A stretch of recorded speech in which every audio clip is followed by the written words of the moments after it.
IPhone प्रयोग गर्ने साथीहरूलाई आइफोनमा रिङटोन कसरी राख्न सकिन्छ भन्ने कुरा आजको यो भिडियोमा देख्न सक्नुहुनेछ। आइफोन प्रयोग गर्ने सबैलाई रिङटोन सेट गर्न सबैभन्दा झन्झटिलो कुरा हुन्छ। आइफोन त चलाइयो तर आफूले भने जस्तो रिङटोन राख्न हर कसैलाई सम्भवको विषय पक्कै पनि हुँदैन। त्यसमा पनि जसलाई कम्प्युटर सम्बन्धी ज्ञान हुँदैन र जोसँग कम्प्युटर छैन उहाँ मित्रहरूको लागि महाकाल नै हुनेछ आइफोनमा रिङटोन राख्न। किनभने यस सम्बन्धी जानकारी हुनेहरूका लागि पनि आइफोनमा रिङटोन बनाउन अथवा सेट गर्न त्यत्तिकै चुनौतीको विषय हुन्छ।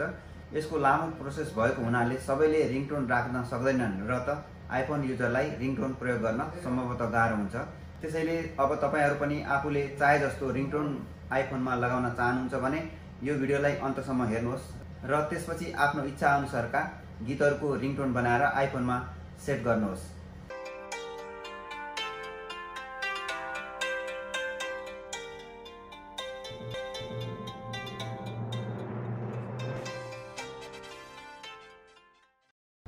नमस्कार, म हुँ रामकुमार श्रेष्ठ। तपाईले यस च्यानलमा टेक्नोलोजी सम्बन्धी भिडियोहरू हेर्न सक्नुहुन्छ। आजको विषयवस्तुमा प्रवेश गर्नु पूर्व एउटा जानकारी गराउन चाहन्छु। यस च्यानलमा गिभअवे चलिरहेको छ। यदि तपाईहरू पनि त्यस गिभअवेमा पार्टिसिपेट हुन चाहनुहुन्छ भने च्यानललाई सब्स्क्राइब गरी भिडियोलाई हेर्न सक्नुहुन्छ। भिडियो हेरिसकेपछि भिडियो र च्यानल बारे कस्तो लाग्यो कमेन्टमा लेख्न नभुल्नु होला र भिडियोलाई धेरै साथीहरू समक्ष शेयर गरिदिनु होला। अब आजको टपिकतर्फ प्रवेश गर्दछु। साथीहरू, रिङटोन बनाएर आइफोनमा लगाउने प्रोसेस यदि कम्प्युटरबाट बनाउन चाहनुहुन्छ भने धेरै लामो प्रोसेस छ। यसको लागि धेरै समय लाग्नेछ। त्यो प्रोसेस जान्न चाहनुहुन्छ भने जान्न चाहनुहुने मित्रहरूले कमेन्ट गरेर आफ्नो मत राख्नुहोला। यदि यसबारे जान्न इच्छुक साथीहरूको संख्या धेरै नै भएमा त्यस सम्बन्धी भिडियो बनाउने कोसिस गर्नेछु। यदि तपाईहरूले अन्य आइफोन चलाउनु भएमा आफूले कम्प्युटरबाट सेट गरिराखेको रिङटोनका फाइलहरू नयाँ सेटमा चाहिँ ट्रान्सफर गर्न सक्नुहुन्छ। तर त्यो प्रोसेस लामो र झन्झटिलो भएको हुनाले मैले धेरै समयदेखि नै रिङटोन बनाउने एपको खोजी गरिरहेको थिएँ र त्यस्तो एप भेटिएको थिएन। आज आएर मैले एउटा एप्लिकेसन भेटाएको छु जसको सहायताले रिङटोन क्रिएट गरेर आइफोनमा लगाउन सकिन्छ। र यो साथीहरूले देख्न सक्नुहुन्छ मेरो आइफोनको स्क्रिनमा यो हेर्नुहोस्। यहाँ चाहिँ मैले विभिन्न प्रकारका रिङटोनहरू बनाइराखेको छु। यसरी नै तपाईहरूले रिङटोनहरू चाहिँ बनाउन सक्नुहुन्छ। यहाँ देख्न सक्नुहुन्छ विभिन्न नामहरूको यो रिङटोनहरू छ। जस्तै कि तपाईहरूले MP3 फाइललाई चाहिँ रिङटोन बनाउन सक्नुहुन्छ। यदि भिडियो तपाईसँग छ भने यस एप्लिकेसनको सहायताले भिडियोलाई रिङटोनमा चाहिँ कन्भर्ट गरेर आफ्नो आइफोनमा सेट गर्न सक्नुहुन्छ।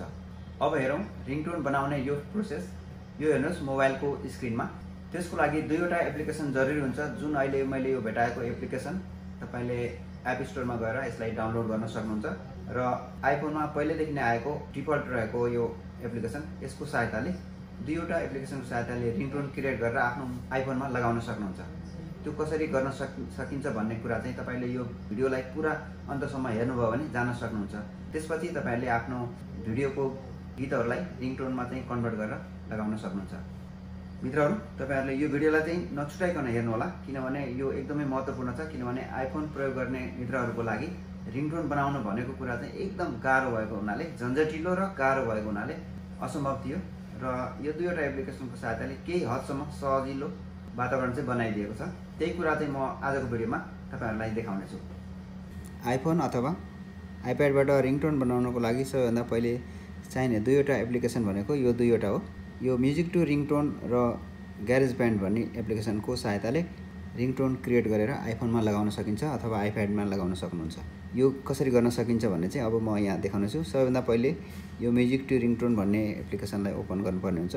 यहाँ गरिसकेपछि तपाईले यसको बारेमा केही जानकारी लिन चाहनुहुन्छ भने यहाँ ट्युटोरियल हेर्न सक्नुहुन्छ। यस गरेर यसरी यसको ट्युटोरियल यहाँ आउँछ र यसमा तपाईले आफ्नो मन परेको गीतहरू चाहिँ आइट्युन अथवा तपाईको ग्यालेरीमा कुनै भिडियोहरू छ भने भिडियोको सङलाई चाहिँ तपाईले यसलाई रिङटोन बनाउन सक्नुहुन्छ। त्यसको लागि यहाँ यसको इन्टरफेसमा देखिएको छ। यहाँ माथि बीचमा यो राउन्ड घेरामा लेखिएको छ click on the load button to pick a song or video. कुनै पनि सङ र भिडियोलाई चाहिँ यसले रिङटोन बनाउन सकिने भएको हुनाले आफ्नो इच्छा अनुसारको म्युजिक अथवा भिडियो यसलाई चुज गर्नुपर्ने हुन्छ। त्यसको लागि यहाँ तल लोड दिएको छ र यहाँ प्ले बटन, यहाँ सेभ बटन, त्यसैगरी यहाँ स्टार्ट र ड्युरेसन। तपाईले रिङटोन बनाउनको लागि 30 सेकेन्डको रिङटोन क्रिएट गर्न सक्नुहुन्छ आइफोनमा।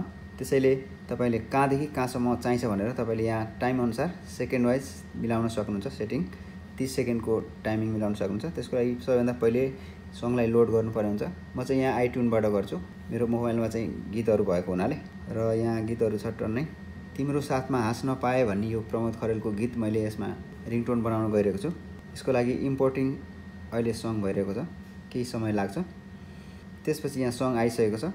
यसलाई चाहिँ म प्ले गर्छु र प्ले गरिसकेपछि तपाईँले यसलाई सेभ गर्नुपर्ने हुन्छ। सेभ गरिसकेपछि सेयर एज ग्यारेज ब्यान्ड भनेर भनेको छ। यो ग्यारेज ब्यान्डमा सेयर गर्नुपर्ने हुन्छ। त्यसपछि यहाँ तपाईँको यो एड आउँछ, एडलाई चाहिँ क्लोज गर्नुपर्छ। क्लोज गरिसकेपछि यहाँ देख्न सक्नुहुन्छ एयर ड्रप, म्यासेज, मेल, यहाँ अनेकौँ सेयर गर्ने अप्सनहरू छ। त्यसमध्ये यहाँ मोर भनेर दिएको ठाउँमा ट्याप गरेर यहाँ देख्न सक्नुहुन्छ कपी टु ग्यारेज ब्यान्ड भनेको छ। यसमा ग्यारेज ब्यान्डमा कपी गर्नुपर्ने हुन्छ। ग्यारेज ब्यान्डमा कपी गरिसकेपछि यहाँ तपाईँले क्रिएट गर्नुभएको रिङटोन चाहिँ यहाँ आउँछ। यहाँ हेर्नुहोस्, यहाँ आइरहेको छ। मैले यहाँ बनाएको रिङटोन चाहिँ तिम्रो साथमा हाँस्न पाएँ भनेर यहाँ आएको छ। यसलाई लङ ट्याप गरिसकेपछि, लङ प्रेस गरिसकेपछि यहाँ तल देख्न सक्नुहुन्छ सेयर। यो सेयरमा ट्याप गरिसकेपछि यहाँ देख्न सक्नुहुन्छ रिङटोन। रिङटोनमा ट्याप गर्ने, रिङटोनमा ट्याप गरिसकेपछि कन्टिन्यू गर्ने।